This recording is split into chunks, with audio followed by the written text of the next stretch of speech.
Pria penembak jitu ini mengincar seorang polisi korup yang menjadi target misinya kali ini. Namun tiba-tiba sang target menabrak seorang gadis hingga menjatuhkan barang-barang bawaannya. Sementara sang asisten memberitahukan pria tersebut kapan saat yang tepat untuk melepaskan tembakannya. Namun karena target mereka tak juga segera ditembak, membuat sang asisten menjadi bingung. Yang ternyata perhatian pria ini teralihkan oleh kecantikan gadis tersebut dan terus mengalihkan bidikannya ke arah si gadis sembari tersenyum kecil melihat gadis cantik itu dari balik teropong senjata snipernya. Semenjak kejadian itu, pria ini selalu mengikuti si gadis kemanapun dirinya pergi melangkah. Bahkan ketika gadis ini dihadang oleh beberapa orang berandalan yang menghadang langkahnya, lalu berandalan ini meminta si gadis untuk menyerahkan semua barang yang sedang dibawanya. Melihat si gadis sedang dirampok, pria ini kembali bersiap dengan senjata snipernya dan melihat dari atas ketinggian gedung kalau gadis tersebut sedang dipaksa untuk menyerahkan semua barang miliknya. Bahkan berandalan ini menodongkan senjatanya setelah gadis ini menolak untuk menyerahkan tas yang sedang dibawanya, sehingga membuat pria ini segera bertindak dengan mengarahkan senjatanya ke berandalan ini lalu menembak kakinya. Kemudian kembali bersiap untuk melumpuhkan seorang berandalan lagi yang hendak menyerang si gadis. Membuat berandalan ini menjadi sadar kalau gadis ini ada yang melindungi, lalu bergegas mengembalikan barang milik si gadis. Lalu segera pergi meninggalkan si gadis yang menjadi kebingungan dengan siapakah orang yang telah membantu dirinya dari perampokan ini. Kemudian pergi meninggalkan pria ini yang tersenyum bahagia karena telah berhasil menyelamatkan gadis yang disukainya itu.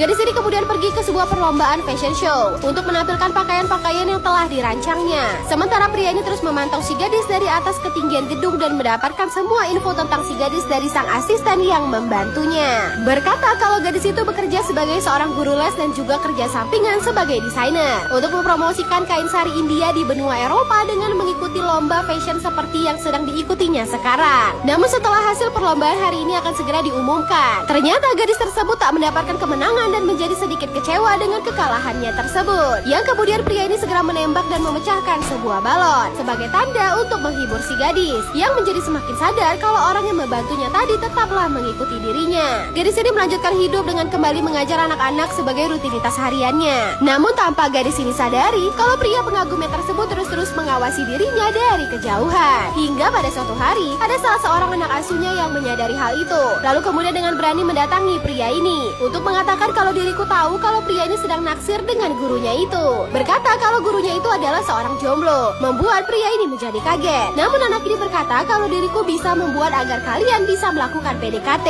membuat pria ini seketika menjadi malu. Kita lanjut pada next part, pantengin terus tag video ya guys.